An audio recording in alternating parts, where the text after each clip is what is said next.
یا رب بالمصطفى بلغ مقاصدنا واغفر لنا ما مضى یا واسع Al-Karam. Beda dulu, tinggalnya kan beda. رخ دن ہے یا مہر سما، رخ دن ہے یا مہر سما، یہ بھی نہیں وہ بھی نہیں، شب زلف یا مشک خطا، یہ بھی نہیں وہ بھی نہیں،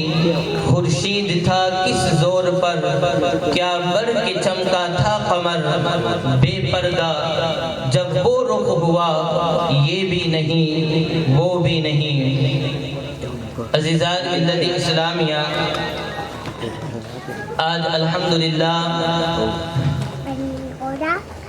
حافظ محمد سجاد صاحب کی شادی کی خوشی کے موقع پر اس میلاد مصطفیٰ کا انعقاد کیا گیا. اللہ تبارک و تعالی اس میلاد مصطفیٰ کی محفل کی برکتیں تا عمر انہیں عطا فرمائے اور ان کے گھر میں اللہ تعالی اس کی برکتیں نازل فرمائے، اور اس میلاد مصطفیٰ کے صدقے اللہ تعالی ان کے جوڑے کو سلامت رکھ کر کے ہمیشہ ان کو خوش رکھے اور ان کی پوری زندگی میں اللہ تعالی بے شمار خوشیاں عطا فرمائے. مقصد یہ ہے کہ شادی کے مبارک موقع پر ہم اکٹھا ہوئے، اس کی رسوم و رواج کو بھی پائے تکمیل تک پہنچائے، اور اس محفل میلاد کو جو رکھا گیا اس مقصد کے ساتھ کہ اس میں کچھ باتیں بیان ہوگی، تو انشاءاللہ اس کو سن کر کے ہم اپنی زندگی میں عمل کرنے کی کوشش کریں گے. اللہ تبارک و تعالی اپنے لارے کلام میں ارشاد فرماتا ہے، یا ایھا الذین آمنوا اجتنبوا، اے ایمان والو بچو، کثیرا من الظن، زیادہ بدگمانیوں سے، ان بعض الظن اثم، کہ بے شک بعض بدگمانیاں تمہاری گناہ ہیں. سب سے پہلے ہم یہ سمجھ لیں آسان طریقے سے کہ بدگمانی کہتے کسے. بدگمانی کا ہم آسان لفظوں میں اس کو اگر سمجھنے کی کوشش کریں تو بغیر جانے بغیر سمجھے کسی کے بارے میں اپنی زبان سے بری باتیں بیان کرنا اور اس کے بعد اس کے بارے میں برا خیال کرنا، یہ بدگمانی ہے. کلام پاک کے اسلوب پر آپ قربان جائیں کہ اللہ رب العزت نے فرمایا کہ اے ایمان والو زیادہ بدگمانیوں سے بچو، کہ بعض مرتبہ تمہارا کسی کے متعلق گمان کرنا یہ گناہ کا کام ہے، اور گناہ وہ ایک عظیم شے ہے کہ جو انسان کو گھسیٹتے ہوئے جہنم کے راستے کی طرف لے جاتا ہے. مگر اس کے اپوزٹ میں اگر دیکھا جائے، مد مقابل میں اگر نیکی کو دیکھا جائے تو نیکی وہ عظیم شے ہے کہ جو انسان کو جنت کا راستہ دکھلاتی ہے. اس لیے ہم اپنی پریکٹیکل لائف میں، زندگی میں ان بری چیزوں سے ہمیشہ بچنے کی کوشش کریں. دیکھیں کہ ہمارے جو بزرگ ہیں، صحابہ کرام، تابعین، تبع تابعین،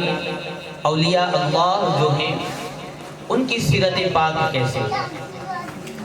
اور پھر یہ کہ کسی بھی چیز کے متعلق ہم نے گمان کر لیا اور گمان کر لینے کے بعد اگر ہم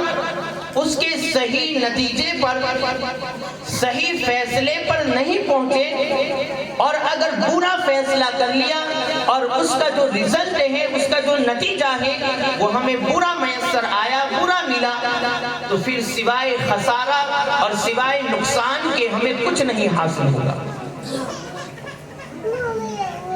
خیر القرون جس کو کہا گیا، اس کے بعد کا زمانہ صحابہ کرام کا جو بہترین زمانہ، حضرت عمر رضی اللہ تعالی عنہ کی بارگاہ میں ایک بوڑھا شخص آیا، اس نے خلیفۃ المسلمین امیر المؤمنین سیدنا عمر ابن خطاب رضی اللہ تعالی عنہ سے شکایت کی کہ اے خلیفۃ المسلمین امیر المؤمنین، میرے بیٹے نے مجھے تماچا مارا ہے۔ امیر المؤمنین وقت کے خلیفہ، علماء کرام کی یہاں پر کثیر تعداد موجود ہیں۔ حضرت عمر رضی اللہ تعالی عنہ کا زمانہ وہ زمانہ گزرا کہ آپ کے دور حکومت میں جتنا اسلام کو عروج ملا، اتنا عروج، اتنی ترقی کسی دوسرے دور میں نہیں ملی، اور کئی خطوں میں، کئی ممالک میں اسلام کا پرچم لہرایا۔ آپ مدینہ میں ہوتے، قیصر و کسریٰ اور روم کی سلطنتیں آپ سے کانپتی ہوئی نظر آتی۔ جب اس برے شخص نے آپ کو یہ شکایت کی تو یہ نہیں کہ آپ نے فوراً اس کے اوپر فیصلہ لیا اور اس نوجوان کو بلا کر اس کو سزا دی، نہیں، بلکہ آپ نے اس نوجوان کو بلایا اور پوچھا کہ تو نے اپنے باپ کو کس وجہ سے تماچا مارا؟ وہ نوجوان کہنے لگا کہ یا امیر المؤمنین، بات دراصل یہ ہے کہ بچپن میں جب سمجھ کی میری عمر تھی تو میرا باپ مجھے اونٹ چرانے کے لیے لے جایا کرتا تھا۔ اس وقت میں نے یہ دیکھا تھا کہ جب دو اونٹ لڑتے تھے تو میرا باپ ان دونوں اونٹوں کو مار کر جدا کر لیا کرتا تھا۔ بات یہ بنی کہ کل میرے باپ اور میری ماں کا جھگڑا ہو گیا تو میرے باپ نے میری والدہ کو تماچا لگایا اور مارنے لگا۔ تو اس وقت میں نے یہ سوچا کہ جب دو جانور لڑ رہے تھے تو میرے باپ نے ان کو مار کر الگ کیا، تو میں نے وہی طریقہ اپنایا کہ میں نے اپنے باپ کو تماچا مارا اور اس کو اپنی ماں سے جدا کیا۔ عزیزان ملت اسلامیہ، اس وقت خلیفۃ المسلمین سیدنا عمر فاروق رضی اللہ تعالی عنہ نے اپنے سامنے اس برے شخص کو، اس کے بیٹے کو بلا کر کہا کہ ایک چھوٹے بیل نے بڑے بیل کو مار دیا، اس کے علاوہ کچھ نہیں ہوا۔ پھر اس باپ کو پوچھا کہ کیا تو نے اپنے بیٹے کو اسلام کی تعلیم سکھلائی تھی؟ آج بھی ہم معاشرے میں غور کریں کہ جب نوجوانی کے عالم میں شادی ہو جانے کے بعد بھی اگر بچے اپنے ماں باپ سے اس طرح کا سلوک کرتے ہیں اور بدسلوکی کرتے ہیں تو پھر دیکھیں کہ ان ماں باپوں پر کیا گزرتی ہے۔ مگر بھول جو ہے، خطا جو ہے، وہ ماں باپ ہی کی ہیں کہ انہوں نے اپنے بچوں کو اسلام کی تعلیم نہیں سکھلائی۔ جب اس نوجوان کے باپ سے حضرت عمر نے پوچھا کہ کیا تو نے اپنے بیٹے کو اسلام سکھلایا، تو وہ باپ کہنے لگا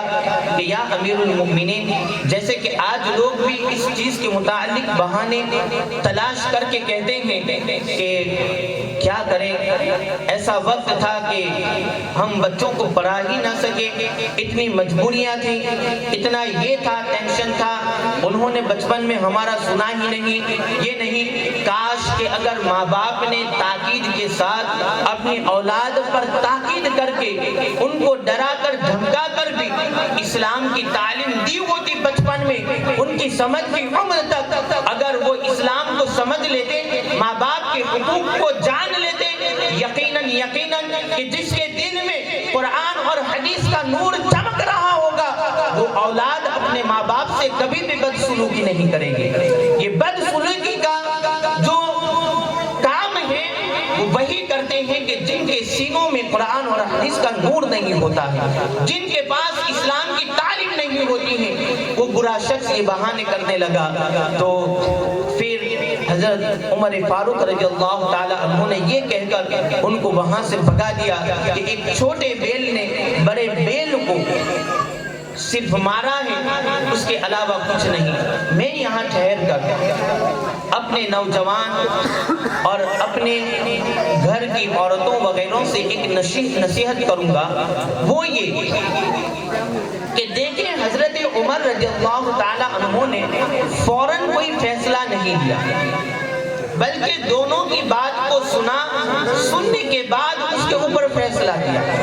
آج ہمارے گھروں کا ماحول دیکھیں کہ جہاں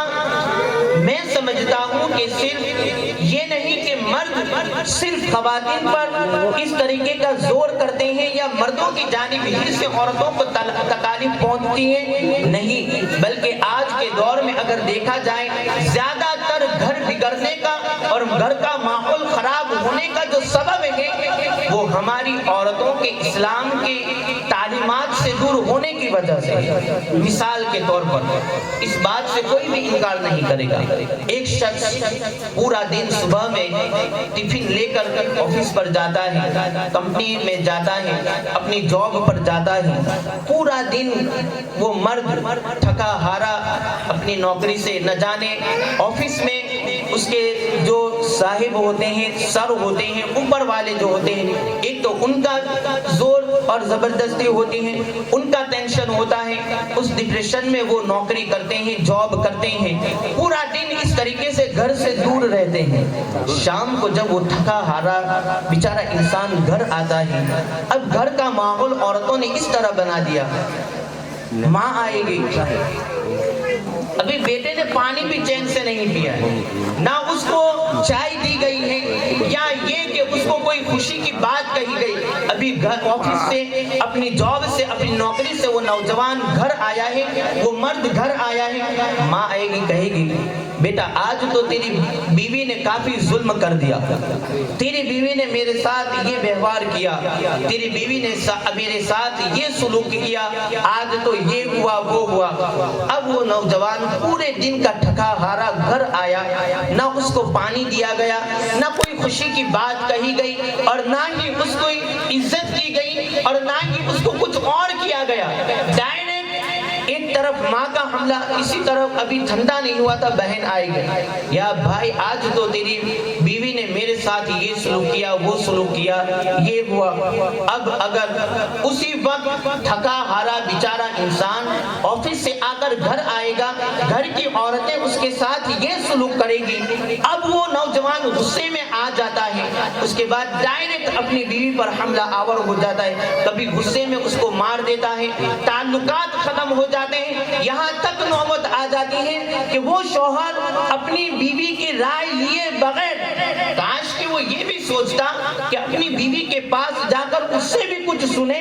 کہ وہ کیا کہہ رہی ہیں, گھر کی عورتوں نے اس کے ساتھ کیا سلوک کیا ہے, اس کے بھی تو کچھ سوالات اور اس کی بھی تو کچھ باتیں ہوتی ہیں. نہیں, ہمارے اندر یہ ہے کہ صرف گھر کی ہماری ماں اور بہنوں نے اگر ہمیں کچھ کہہ دیا, ہم فوراً اس کا ایکشن اپنی بیویوں پر لے کر ان کو مارتے ہیں, ان کو تکلیف پہنچاتے ہیں. کئی مرتبہ یہ نوبتیں آ جاتی ہیں کہ طلاق تک کے معاملات پہنچ جاتے ہیں. پھر وہ جائیں گے مفتیان کرام کے پاس اور کہیں گے مولانا بڑے غصے میں تھا, میں نے بیوی کو اتنی طلاق دے دی. کیا غصے میں طلاق ہوگی؟ بھائی پیار سے کون طلاق دیتا ہے؟ کون پیار سے طلاق دیتا ہے کہ تو بہت اچھی لگتی ہے, تو کھانا بہت اچھا پکاتی ہے, تو بہت خوبصورت ہے, جا میں تجھے طلاق دے رہا ہے, ایسا کوئی کہتا ہے؟ غصے ہی میں سب معاملات ہوتے ہیں. ہمیشہ کسی بھی چیز کے دو پہلو ہوتے ہیں, اس لیے ہمیشہ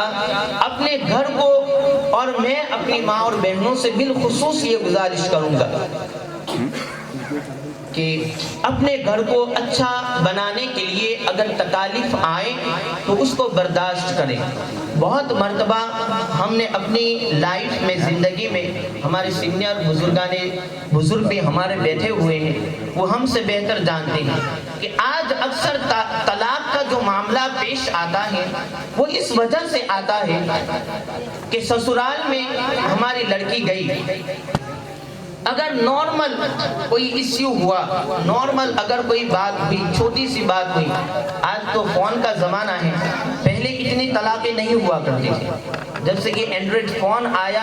اس نے جتنی وبائیں پھیلائی ہیں، اللہ تعالیٰ اس وبا سے ہم کو بچائے. فوراً لڑکی نے آج تو پرسنل فون ہو گئے، بیوی کا الگ، شوہر کا الگ، بیٹوں کا الگ، ماں باپ کا الگ، ماں کا الگ، باپ کا الگ، سب کے الگ فون. فوراً بیٹی نے ماں کو فون کیا. اب جو باتیں نہیں ہوئی وہ بھی اس میں شامل کر کے وہ لڑکی اپنی ماں کو کہے گی.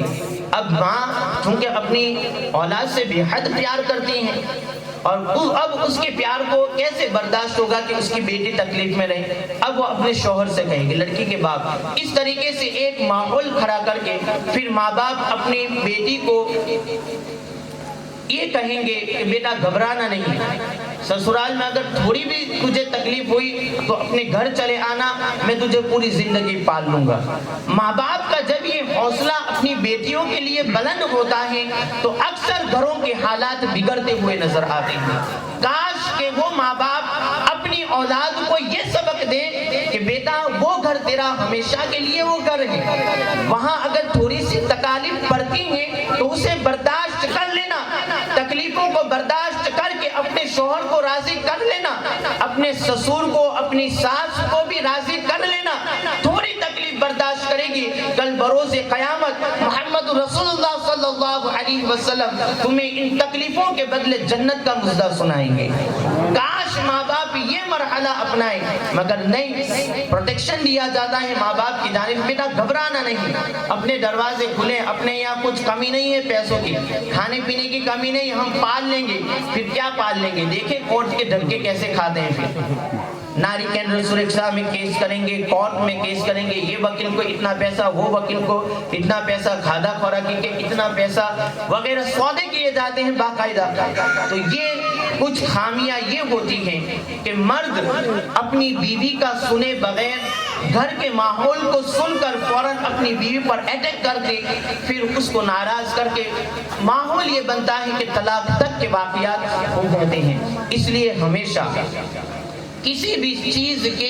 دو پہلو ہوا کرتے ہیں، ہمیشہ ان دو پہلوؤں کو ہمیں اپنی نظروں کے سامنے رکھ کر کے ہمیشہ کوئی بھی فیصلہ کرنا چاہیے. کسی بھی چیز کو سن کر کے فوراً اس کے اوپر ہم فیصلہ لے لیں حتمی، تو سوائے نقصان کے کچھ اور نہیں ہے. اللہ تبارک و تعالی ہم سب کو اس پر عمل کی توفیق عطا فرمائے. وآخر دعوانا ان الحمدللہ رب العالمین. کہ محمد سے وفات ہونے تو ہم تیرے ہیں، یہ جہاں چیز ہے کیا، لوح و قلم تیرے ہیں. محمد کی محبت دین حق کی شرط اول ہے، اگر اسی میں ہو کچھ خامی تو سب کچھ نامکمل ہے. اب آپ کے سامنے حافظ محمد سجاد صاحب نعت مقبول صلی اللہ علیہ وسلم گنگنائیں گے.